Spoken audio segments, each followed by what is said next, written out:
Hello, everyone. I'm John O'Loughlin. Welcome to McDuff Lives. And this morning, I'm really excited to do another show with our good friend David Cranmer Underdown. So let's get started.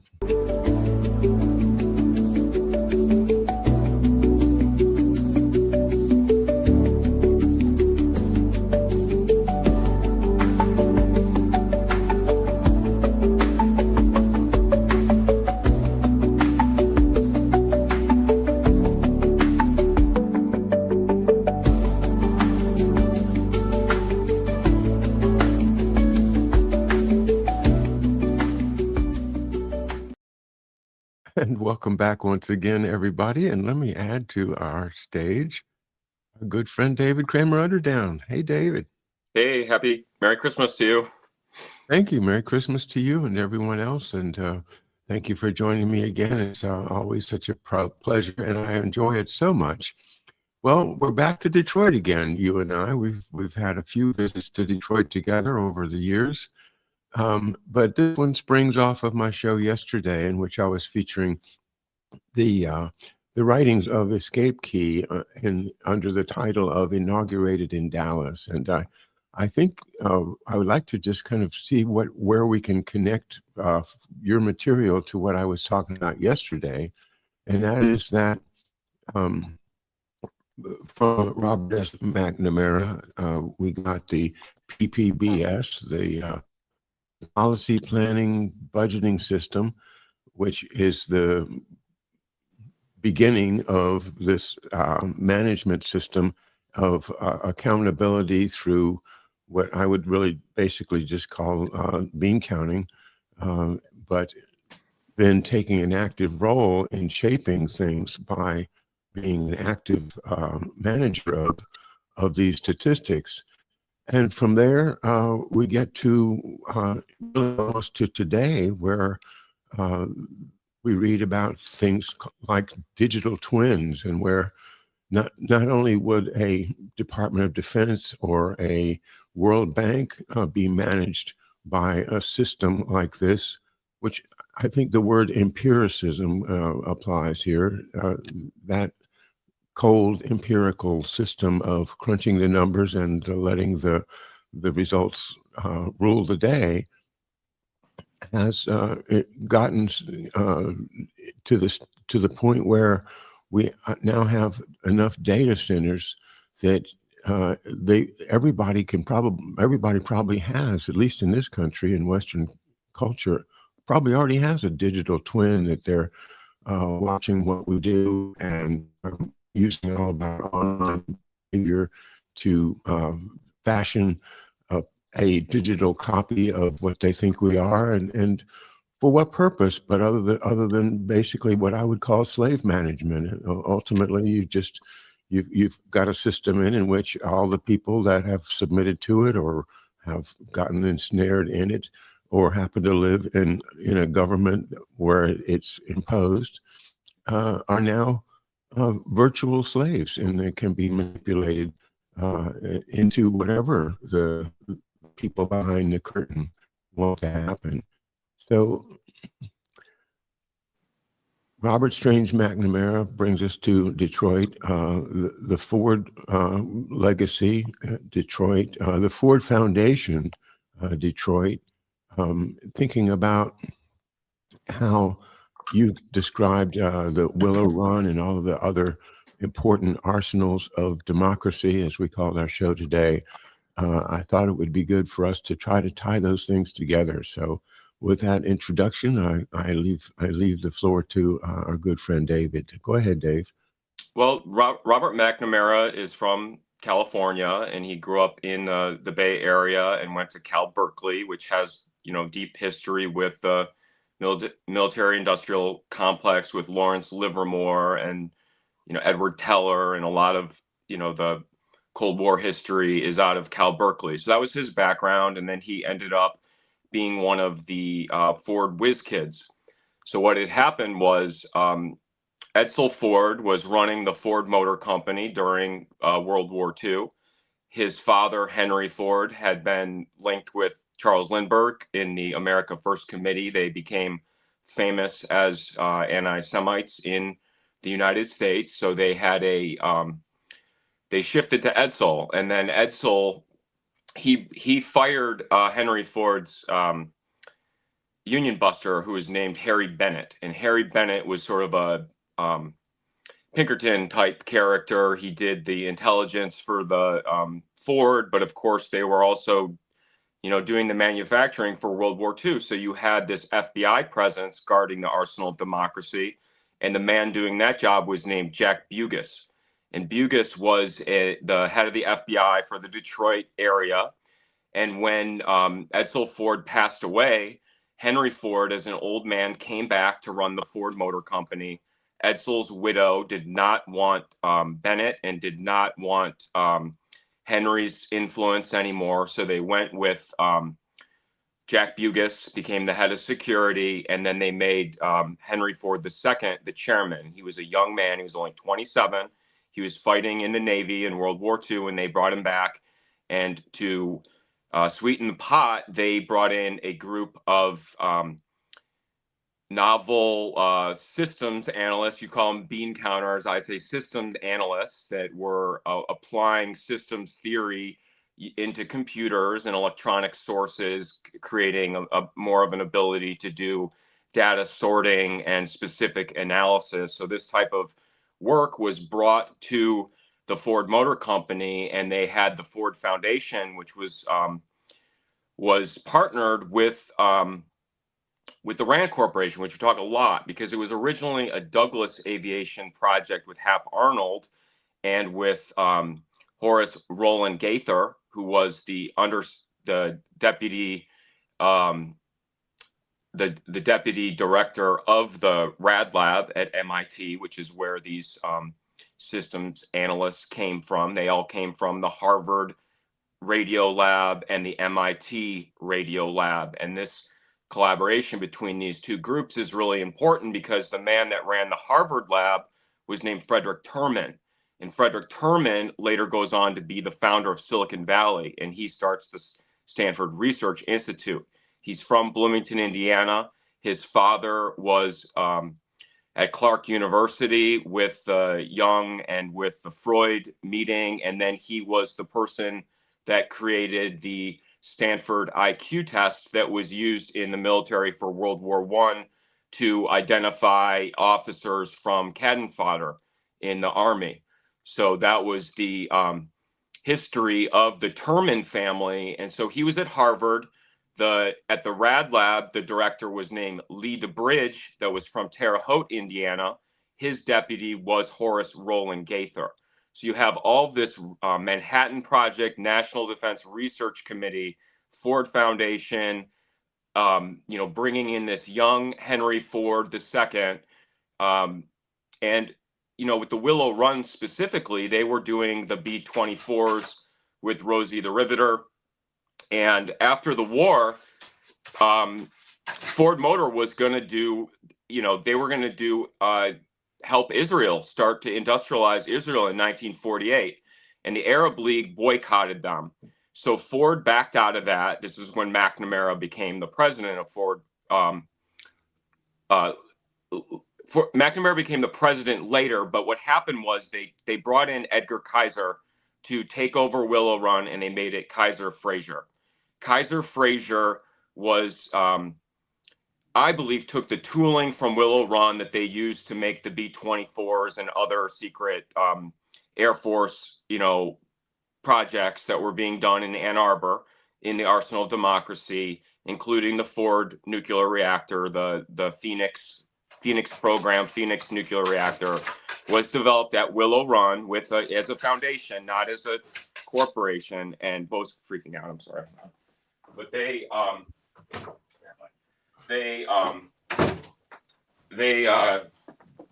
brought in the Ford Foundation with Gaither, but Gaither was more than that, because he was also the person that wrote the Gaither plan, as you've identified, and also the General Motors chairman, who was named Engine Charles Wilson.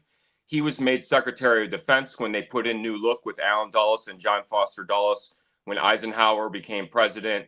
And Eisenhower was backed by the same Sidney Weinberg of Goldman Sachs that did the IPO for Ford Motor and was the one that brought the Whiz Kids to Ford Motor. So you have an old Goldman Sachs relationship also that's tied in with the Fords and, of course, with the anti-Semitism from World War I, the Dearborn Independent with the Protocols of Zion. That's all built into this story, but that's I guess that's the opener for why how McNamara comes to Ann Arbor. And then, of course, Walter Reuther is there as the head of the UAW, and he's a great mentor to JFK. So JFK is doing things like announcing the Peace Corps on the steps of the Michigan Union with Walter Reuther, as McNamara is living in Ann Arbor, and then becomes kind of his prized cabinet member as the Secretary of Defense, recruiting this president of Ford Motor Company that has this experience with all these systems analytics and applying them with the Rand Corporation. And then, of course, the Rand was also the Douglas Aviation and Lockheed, which was Detroit Aircraft Company, which was in Grosse Ile, Michigan. That became Lockheed. So then you have all of the U-2 and the Sidney Gottlieb and Richard Bissell running that program for the CIA, and Area 51. All those things are the old Detroit Aircraft Company, whose directors were Henry Ford, Edsel Ford, Alex Dow, William Bushnell Stout, and then Charles Kettering, who later is Sloan Kettering Cancer. So all those people were right in this Detroit Aircraft Company that went bankrupt in 1931 and then became Lockheed. And then they also did a lighter than air metal airship called the ZMC-2. And that was, related to the hydrogen and to helium and these strategic resources, which were controlled by Harold Ickes and the Secretary of Commerce during the New Deal. He was, using these resources as sort of a lever to, take out some of the Detroit characters that we're talking about. So McNamara, and I think he's also one that studied management at Harvard, Mm-hmm. becomes the guy that the Kennedy administration and then the Johnson administration looked to for how to modernize the government. And his answer is to put this PPBS system into the entire government.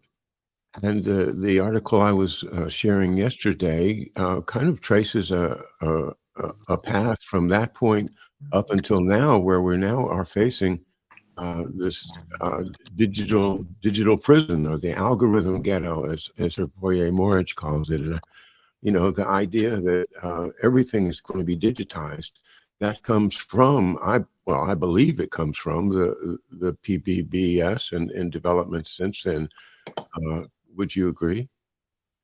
Definitely. The chain from Frederick Terman at Harvard Radio Lab to Stanford, he is the person that mentors Hewlett and Packard.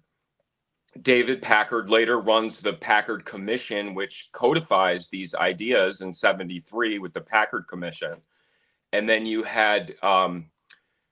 also had the head of the the Whiz Kids was Tex Thornton, who was also in Varian Industries and then later the aerospace company that did all the blood Baxter, the Baxter that did the blood transfusions with the Arkansas blood, and that was all from Baxter. So the Tex Thornton, that was the and then Litton Industries was also his company in Silicon Valley. So it's the same core group of people that were doing this transition, because the Silicon Valley, really its boom was they went from vacuum tubes to transistors, and then they went to integrated circuits. So this is like, really, we're talking about the transition into integrated circuits and having computer systems that can then do much greater detail of analytics. And then we get to now where we have like Palantir, Gotham, and like Clearview AI that can do all the facial recognition, and it uses all these algorithms and analytics to do identification, and create these, the dossiers and the system that you're referring to, as far as the having every person have a profile, and all of their financial history, their familial history, their work history, their criminal history, everything in one place where you can do an instant analytics on somebody. That seems to be what the idea is. And what I've been working on a lot recently is the idea of I've been learning a lot about law and agency and standing, and then also the difference between causation and intent, and applying that to human interactions, to mechanical systems, and to electronic systems, and trying to understand, how those ideas between law, philosophy, and ethics, how they either merge or diverge. And that's what I look at, is where those systems don't align. Sounds like law school to me. We studied those. There was a famous case called Paulsgraf versus Long Island Railroad. Okay. That was you might look at that. It's a principal case of where you have to study to what extent is a kind of an extended set of circumstances still hold somebody liable. I don't remember the case, but it was something like a porter that works for the railroad pushed into a ragged cart, and then the other cart hits another cart, and somehow she ends up. But Yeah. what's the legal ramification of that? I mean, he didn't know it was going to hurt her, and it just was happenstance that those other carts were in the way. Well, I don't have the facts right. It's been 50 years. Well, the other case that's very interesting and is a personal connection is the McCormick versus Manny, and the idea of the mechanical reaper. And that, of course, was Edwin Stanton, who was the lawyer for the McCormick Corporation. That was when he called Abe Lincoln the gangly, long-haired ape, and took him off the trial. And he instead stayed at his in-laws house, William Dixon, who was law partners with Alfonso Taft and Thomas Marshall Key. So part of the reason why I'm liking this study of law and history is that my mom's family, she's a Key, and so the Keys have the Roger Taney, and then John Marshall is all part of that same kind of original Virginia, Maryland, DC, Philip Barton Key. All of those characters are kind of the relatives or whatever. So that's why it's been very fun to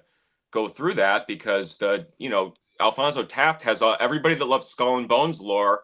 This is the founder of Skull and Bones. This is Alfonso Taft that started Skull and Bones with William Huntington Russell, whose cousin was the founder of the Russell and Company, and he was the executor to John Brown's estate. So if you're a John Brown's body singer and you think that he was in the right with his rebellion, then you love Skull and Bones and Alfonso Taft. A moldering in the ground, huh? Well, I'm on the other side. I'm on the Key and the Hunt and Morgan side, and we're the can't get along with anybody and hate our own family to the point where we kill them so that we can keep slavery in existence. So that's my family, and I don't. Ooh, sounds like a heavy burden there, David. Well, nobody ever explained it that way to me, but I picked it up along the way. Like I was always confused with certain interactions that never made sense. And then when I figure out, who the people are, I remember all those interactions that don't make sense when people act in an odd way. So that's helpful for me in remembering these details for why, when Francis Scott Key Bridge goes down, why that is symbolic and is more than just the national anthem. And then history is somehow omitted that the person that Francis Scott Key was negotiating for was his first cousin. So that's something that I feel like is intriguing, because his brother-in-law was Roger Taney, who was the Catholic, and their kids were, the daughters were Protestant and the sons were Catholic, and they were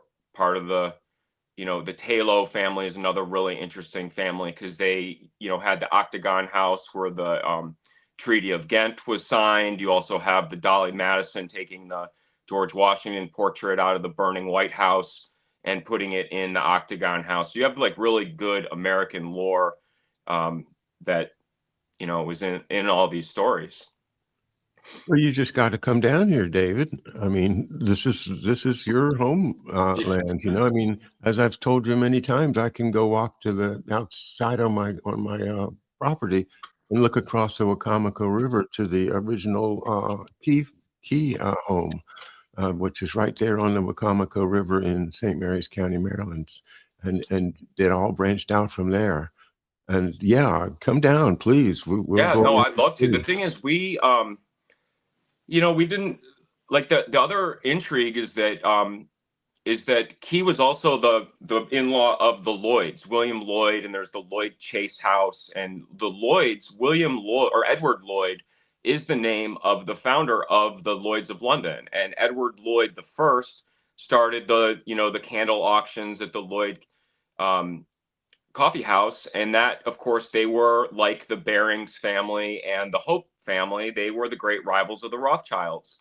So you have these like very old banking relationships, and I really enjoy listening to the conversations you have with Harley about the Hamiltonian system and the beginning. I look at Manhattan Company as being the key asset, because you had the Burr duel, and Burr, of course, was involved in the Knights of the Golden Circle, and he was the vice president that was charged with treason, and the Keys were his defender. So Philip Barton Key and Francis Scott Key were his lawyers, and they were also the leaders of the American Colonization Society, which became the great conflict between the abolitionists and the Garrisons and the Tappins and the Beechers and all of the people that were kind of the northern and of course the Secret Six, which is the Huntington, Russell, and John Brown's family. They were all the abolitionists, and they historically were in conflict with my dad's family from Steubenville, Ohio, which of course is where Edwin Stanton is from, and they were both the doctors. So my Cranmer family was the doctors of Steubenville, and they were, I think, in the first class of University of Michigan Medical School, but they went back to the 19th century, and then it was so it was my grandma, her brother, great grandfather, great great great great great, all Michigan Medical School from Steubenville, and that's why this University of Michigan is so interesting, because my dad's side of the family, the Underdowns from Trumansburg, New York, was recruited by Alex Dow to found or to subdivide Barton Hills, which is adjacent to Ann Arbor. And so my Douglas grandmother that lived in Barton Hills and was friends with Alex and Vivian Dow, she went to the Presbyterian Church in Ann Arbor that McNamara went to. And it's also the same church that Marie Oswald, after Lee Harvey Oswald was killed, she moved to Ann Arbor and was part of the Michigan Language School, and she was set up through the Presbyterian Church in Ann Arbor that McNamara attended. And so there are those elements that I really look at. And this is I actually brought a picture of my grandma so people can see her. So that's Jeanette Cranmer. So she's Jeanette Erskine Cranmer Underdown from Steubenville. So that is your Prussian, Hessian, horrible woman. And her mother was even worse. Her mother had the Prussian, would throw her in the river, the cold water. And that is the Grubb and Wolf side of the family. So the Delaware Claymont, that's the John Grubb that got in the fights with William Penn and with Lord Baltimore over the 20-mile radius of Delaware. That was her family, the Grubbs, and that, of course, is where later John Jacob Rascub sets up the Archmere Academy in Claymont, Delaware, which is where the Bidens went to school. And John Jacob Rascub was the DuPont General Motors accountant for Pierre DuPont, and he was the founder of the GMAC, which was the auto financing that became the key asset in the auto bailout in 2008. And then he was also the treasurer for the Knights of Malta. So you have that international historical intrigue with General Motors, DuPont, which was the largest corporation in the world. Charles Kettering, who was in this Detroit aircraft company, he was their engineer for 40 years. He was the founder of the Delco, which is the Dayton electronic company. He came from National Cash Register in Dayton. That was where Angleton's dad had the Italian franchise for National Cash Register. And, you know, William Patterson that founded Dayton, Ohio, his original cabin was on Gates Park in Lexington, Kentucky, adjacent to the Hopemont Thomas Hunt Morgan's house in Lexington. And the sign on the little cabin says, "From this site, William Patterson moved to Dayton, Ohio." You know, so that's the National Cash Register, and that's Wright-Patterson Air Force Base, and all that is there. And the person that was the commander of Wright-Patterson after World War II was named William Knutson, and William Knutson is the man that came up with the term arsenal of democracy, and what's his name? The Eleanor Roosevelt's friend that was the secretary, not Clifford. I'm forgetting the name. He was the one that did the fireside chats, but he told the GM and the Knutsons that they had to stop using that because it was such a good term. They wanted to use it for the fireside chats. Harry Hopkins is the one that told them that they were going to assign that expression to Roosevelt. So.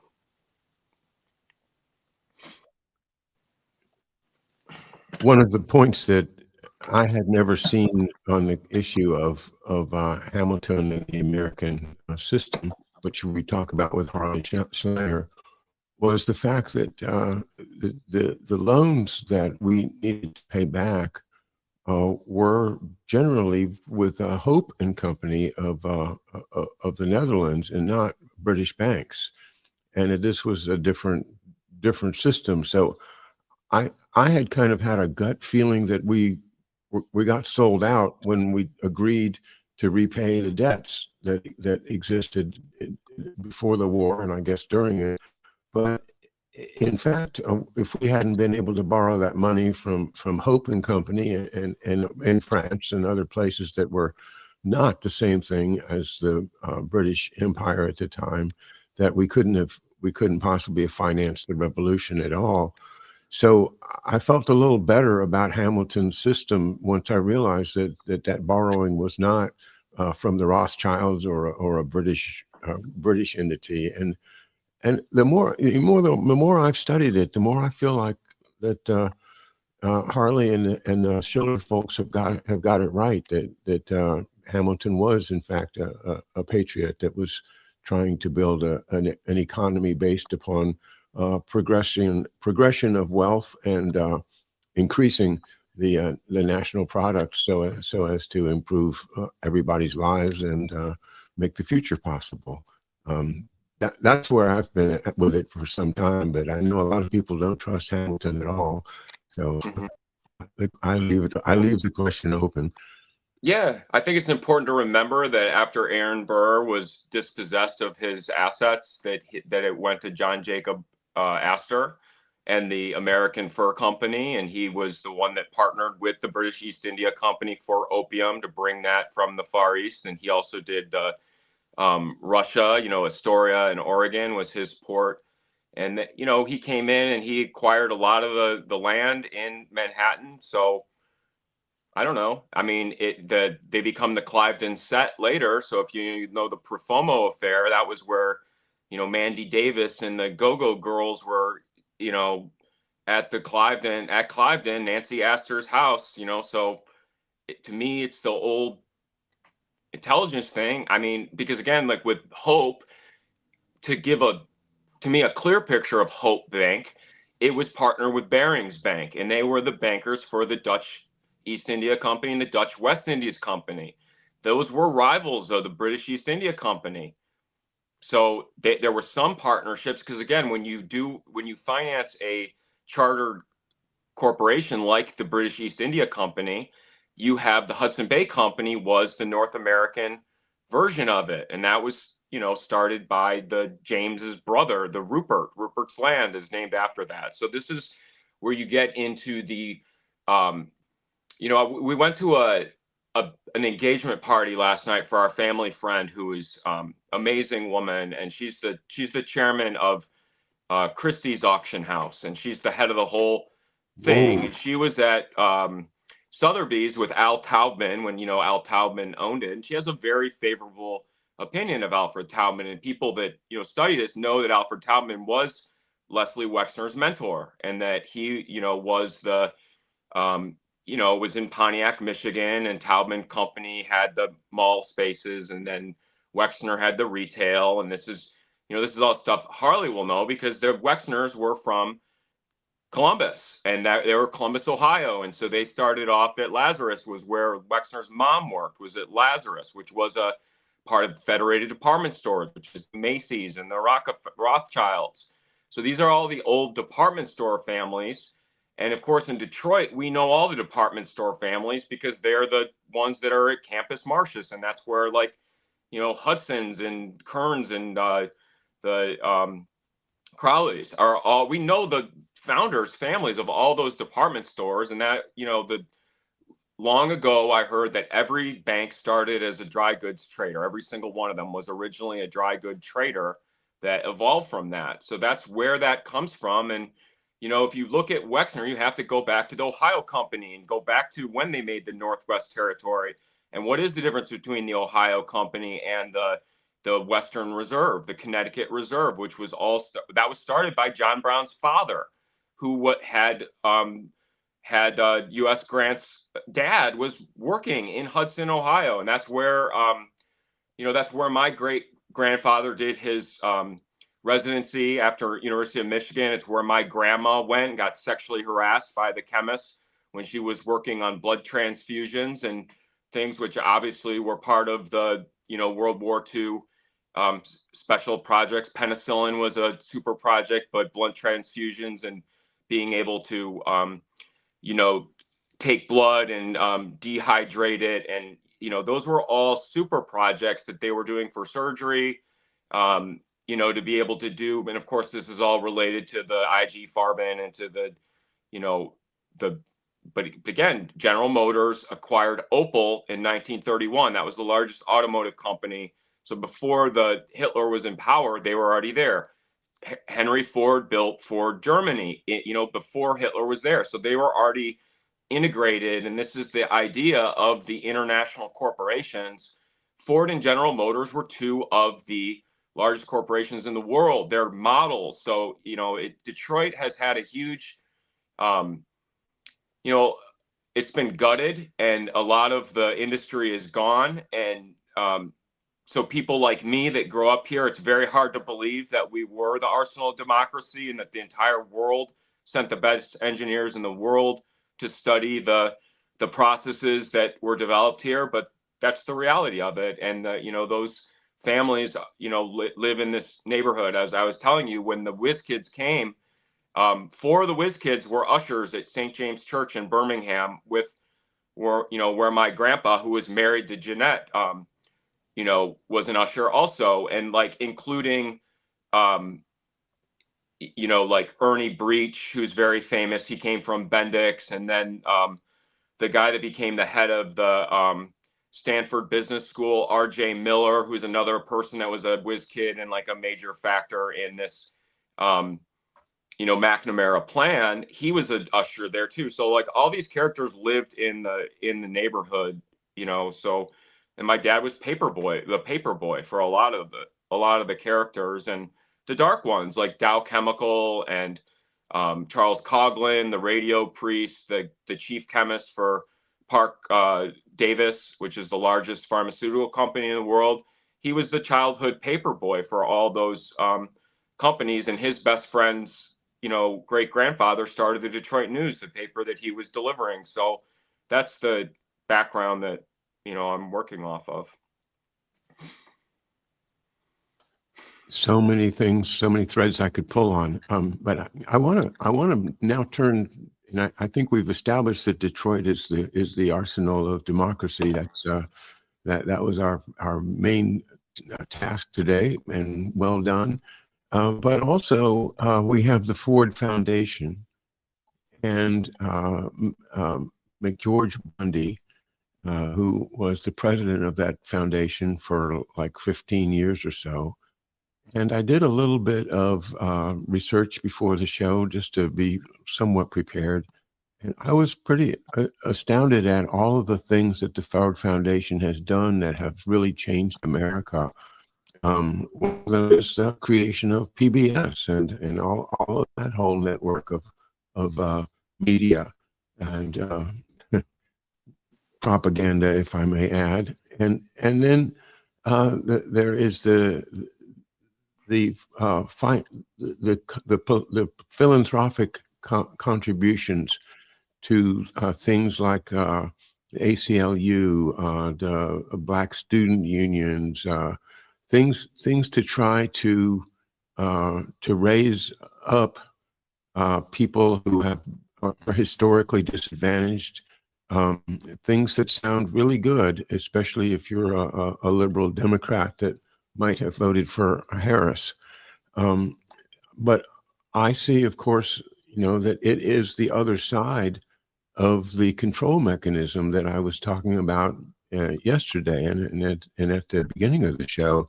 And it creates constituencies like these are the Jews, and these are the blacks, and these are the American Indians, and these are the Chinese, and these are the Japanese, and these are the Muslims, and these are the Catholics, and these are the Presbyterians, and all of these different groups that are so helpful in overall managing the economy and the government from behind the scenes, because you can then co-opt them.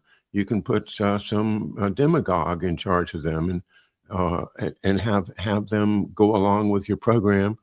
And also, it does, it does sound good. It sounds like, yeah, these people needed help, and I'm glad the Ford Foundation, or if not the government, stepped in and helped them out. But what I guess I'm looking for is your opinion as to whether the whole thing knits together to create that Fabian dream of having elites who are, in the big club, wisely governing all of the plebes who are not, and keep them from knowing that they're not in the club, and to actually, as I think Aldous Huxley said, to actually enjoy their enslavement, because they don't really realize that they're enslaved. You know what I mean? Do you think that this all works together like that? I do. I mean, I think what I've identified with the way the AI systems work is that their logic uses what's called trapdoor logic, where they do exactly what you're describing, where they take the agency and the standing of the user and they misframe it as being equal when it's not. The user has rights over the system. And so I feel like that was a big thing that they integrated into these logic systems that were, Stanford was and MIT were, very pioneering. All these same groups like Ford Foundation, Horace Roland Gaither, also started the MITRE Corporation, which was the Lincoln Lab, where they, did a lot of the radar, and the early computers were done in, the Lincoln Lab, which is the Hanscom Air Force Base. So the Ford Foundation, he was also the person that wrote the doctrine for the Ford Foundation. This is Horace Roland Gaither. So he's coming from MIT as the deputy director of the Rad Lab. And this is where like Trump's uncle comes in. This is where, Henry Stimson is running this, and the Bundy's father, who's named Harvey Hollister Bundy, is the liaison for Stimson and Churchill. And so the Tizard mission, which was the cavity magnetron, that was the vacuum tube radar program. That was John Trump was the liaison for Harvey Hollister Bundy. William Bundy, his son, was in the Bletchley Park in Hut 3 with the with all the code breakers for the Enigma machine with Victor Rothschild's sister, who was the hosted all the Cambridge Five at his apartment in when he was a student at Cambridge. He had the Philby and the McLean live with him, live with Victor Rothschild during college. So they were all Cambridge apostles together. And Victor's sister is at Bletchley Park, which is the Enigma machine. William Bundy, who becomes the Carnegie Foundation chairman, he is in England at the Bletchley Park site. His brother, who is George Bundy, he is later becomes the Ford Foundation chairman, but he's also the one that Prouty identifies as the sandbagger for Bay of Pigs. He says that McGeorge Bundy is the one that called off the airstrike that was going to, they were going to take out the Cuban planes. And he says McGeorge Bundy is the one that called that off. And that was what tanked the entire Bay of Pigs, was McGeorge Bundy's call. Now, whether that's true or not, I don't know, because as you know, with Prouty, I'm so suspicious of him because of his relationship with Air Force, which is, of course, is the Gibson Island family, the Symington. Stuart Symington was the first Secretary of the Air Force, and then he was, he had from the Dayton Project, Strobe Talbot's uncle, Harold Talbot, was the Secretary of the Air Force, and Prouty is the one that was at the ROTC at Yale that taught George H.W. Bush and William Buckley, that started National Review. They started the Sharon Statement with the Young Americans for Freedom. And then the counter to that was created by Walter Reuther in Ann Arbor, the Students for Democratic Society. That was the counterforce for the liberals. And that was Tom Hayden. That was the person that wrote the Port Huron Statement. Tom Hayden is from Royal Oak, Michigan. He went to Dondero High School with Glenn Fry of the Eagles. He went to the Shrine of the Little Flower, where Charles Coughlin was the preacher. He's the only person I've ever heard of in my life that went to Shrine of the Little Flower for church. Of all the people, including the party I went to last night, where they are the most Sacred Heart, U of D, every parochial school, they know everything about every parish. They don't know people that went to the Shrine of the Little Flower, which to me is insane, because that was where Coughlin was doing these radio broadcasts that required the Pope, the future Pope, Francis Spellman, Joe Kennedy, and Frank Murphy to come and say, you need to basically shut it down. And that was WJR, founded in Pontiac, Michigan, that later went to the Fisher Building in Detroit. I have to step up and defend Fletcher Prouty, because he's one of my heroes. I know. And he's great. That's the thing that's so hard about it. well, I was going to say, I don't think there's anything that he says in his books that is wrong or that is misleading. I think that there is a lot that he didn't say. I think that he is somebody who kept his mouth shut as to a lot of stuff. Mm-hmm. And sometimes I wonder what really was his mission in Antarctica when Kennedy was killed. And was he down there to help them manage the aliens? I keep seeing they're really trying to bring the aliens in nowadays. But he also was into the Scientology. He wrote for the Scientology. He was also Western Goals with the Hunts and everything. So again, when I watch it, I love listening to his interviews. He's a very charming. He's brilliant. Yeah. He's very well spoken. He's knowledgeable. But as you said, he omits things, and you can tell he's operating as somebody that has sworn an oath to uphold certain things. So he's operating in a handicapped position as far as explaining it. And I think he does give a lot of helpful information, but he, was he was he was working under Stuart Symington, who's the person that got into the fights with Jack Northrop with Douglas aircraft that lost the Rand contract when it became Ford Foundation. So, it's, there's betrayals. That's the thing. Nobody is a 100% good guy, bad guy. So that's the way I look at it. I personally love listening to Fletcher Prouty and think he's, a really wonderful resource. And I think everybody should listen to him. The one in which he's asked about the lone nut shooters, I think is essential, because he is so convincing that this is what happened with JFK, was they absolutely had to make it a lone nut shooter. And every other lone nut shooting that we have ever since then has got to be seen in the light of Fletcher Prouty's testimony. And that is that if they need to get to assassinate somebody, they've got to make it a lone nut shooter. And that has played out again and again and again. So I think we owe Fletcher Prouty a lot for what he has revealed. I would have never found all the things I found about Saxa if he hadn't written The Secret Team. So I mean, he is a hero of mine, and will remain such. Well, another thing I think is really important for your dad's story is to remember that MacArthur and the Ernest King were conflicting, because King, who was he was using the Delphine yacht, which was the Dodge yacht for his flagship in the Pacific. His confidential secretary, was Admiral Byrd.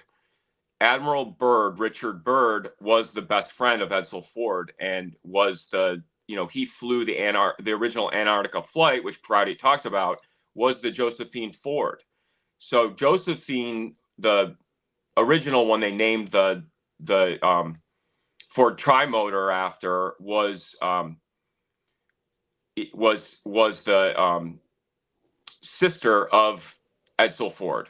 So it's the same families, but Harold Byrd, Dryhold Byrd, which goes back, Richard Byrd, the aviation person, his family is all the Byrd org, which, as a Virginia person, you have to know your Byrd org, but you also have to know your West Virginia Byrd org as well. But you also have your Texas oil Byrds and aviation Byrds, which is Dryhold Byrd.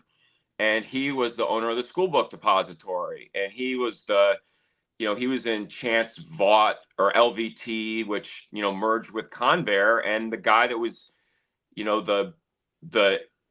the engineer that was at Detroit Aircraft, William Bushnell Stout, was the chief engineer for Convair when it became General Dynamics. And this is where the Lockheed F-111 comes in, which Prouty talks a lot about. And he says that's a big pretext, because when you consider it in terms of life of contract, it's like 50x, whatever they negotiate, because you do all the service, you do all the upgrades, you do all the additional things. So when our family had a dry cleaning business, we had a union.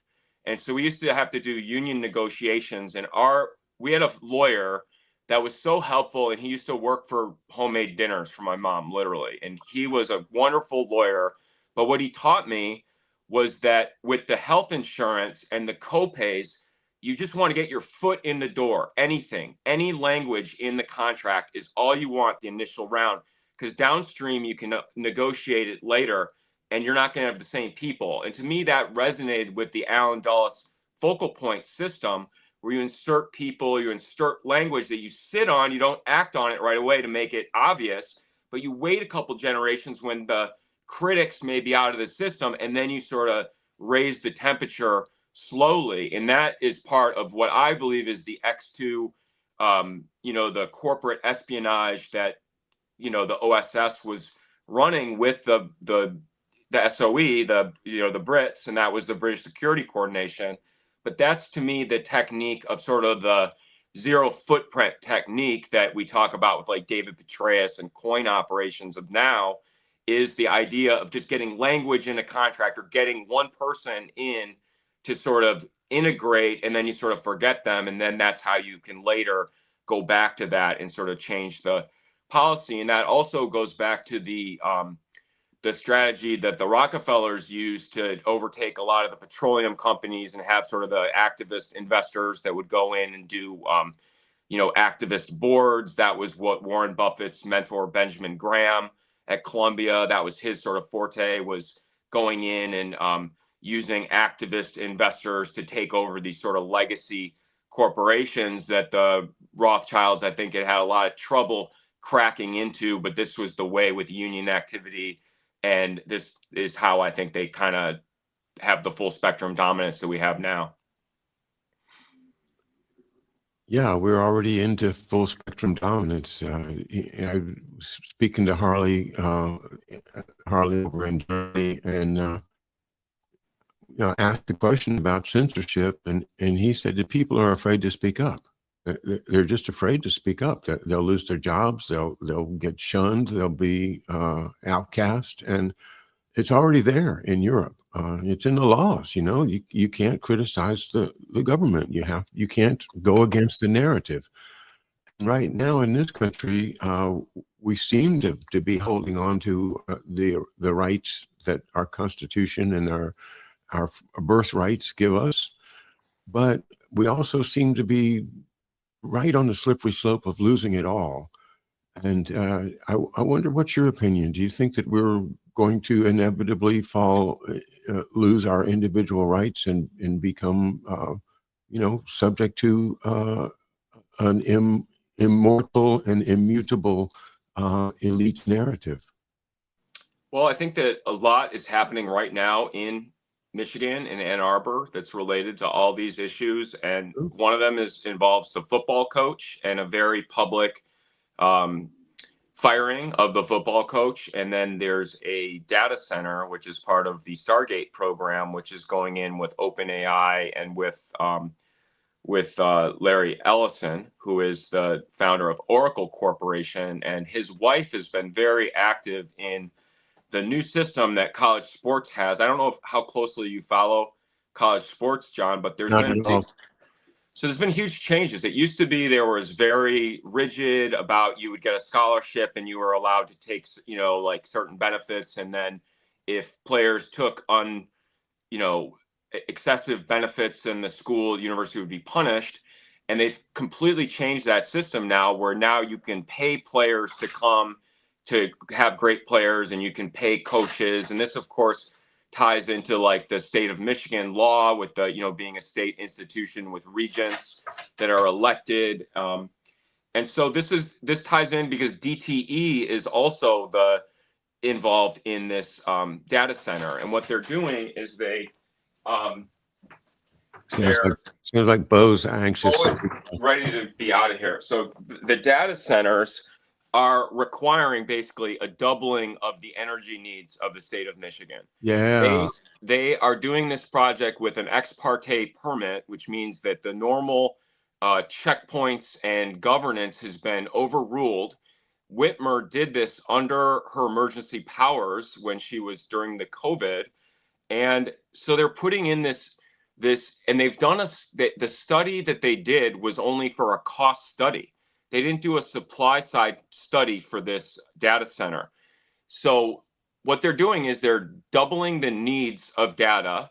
They're saying that if we don't have these AI data centers, that the Chinese will overtake us. So it's a national security. So is she unilaterally ruling that the stakeholders of the state of Michigan don't have a voice in this project because it's national security? So their agency is stripped. And that's what I think the play is. The big picture play is that they're going to try to say that the University of Michigan has lost institutional control through the football program. They've also had several university presidents that have been fired recently. They had the Santa Ono, who was the president, was hired by the University of Florida.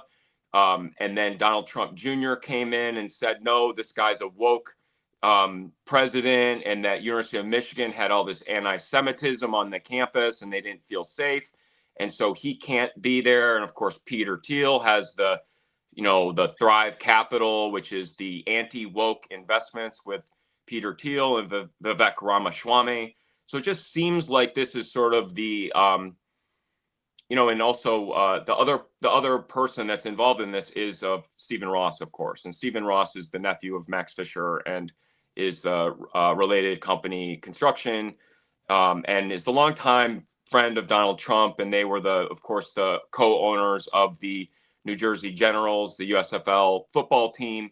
So, and they also did the 30 Hudson Yard program in project together in New York. So there's a long history of the Trump family and the mega group kind of connections, which, anybody that has eyes knows that Roy Cohn was the lawyer for the mega group, and that the Brofmans, were kind of the public money through, Seagrams and everything. But there's a lot of other partners, and that, that's the group that, Trump is he's involved in. And of course, Kushner is the future of it. He's to sleep on Netanyahu's couch, and Netanyahu's, used to work with Mitt Romney at Boston Consulting Group. So there's a lot of connections of these, what's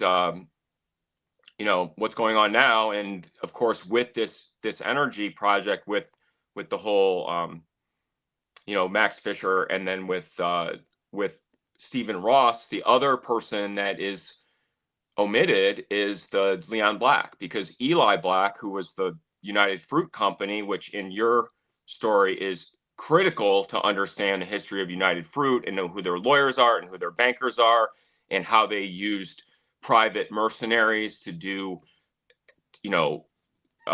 take sovereignty from nations, and how that was then later folded into PB Success. So the person that took over the United Fruit Company was a rabbi from New York named Eli Black.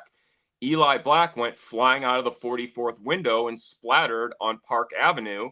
And the people that took over United Fruit were the Milsteins and Max Fisher were the ones that took over. And later it was the Safra family that was partners with Bill Browder and the Hermitage Capital. So this is the old, and if you read the LaRouche stuff and you read about the United Fruit, they make the connection to it's the East India Company. It's the Venetian system. It's the ancient grain trader. I mean, literally the ancient grain traders. Like, that's who this group is. So that's the, that was who took over United Fruit. And of course, Leon Black, who is the son of Eli, was the right-hand man of Michael Milken, who was doing the, Drexel, Berman, Lambert, which Harley talked about last show, and the savings and loan scandal. Leon Black is the person that met with Jeffrey Epstein to do the Apollo management. So again, this is all the Trump stuff. So when Trump's like, I thought we were done with Jeff Epstein. Why is there? Oh, it's just so boring. Why we keep bringing this up? I thought we were done with this. It's like, I don't know.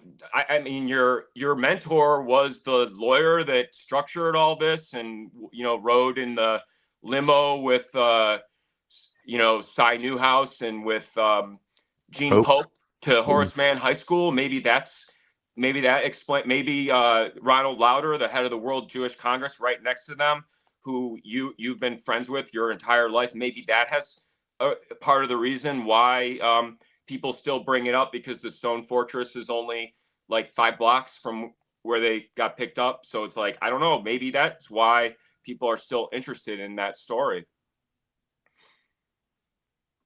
So all I want for Christmas is the Jeffrey Epstein files. It's the United Fruit files. It's the PB Success files. So is PB Success, is that Prescott Bush? We know Zapata used the Barbara Bush as the plane and the boat or whatever. So that's a lot of Harriman and a lot of Sacco and Brown Brothers Harriman people. And that's, of course, the same bank that was the Russell Trust, which is the Skull and Bones Bank. And that's Daniel Coit Gilman, who was at University of California, the same school where our friend Robert McNamara went to college. So it's the same network. It's the Brotherhood of Death or whatever. And the Thomas Marshall Key was one of the founders, and they must have drawn straws and said, guess what, Keys, you're the ones that are going to be the bad people, and we're going to all team up against you. And that's, to me, that's what seems like happened, was that they, decided that we're going to make you the racist, terrible ones, and we'll promote that. And, that's going to be the way it is. And that seems to me, that's my analysis. So you're looking at the worst of the worst, John. This is the culmination of the worst, is me.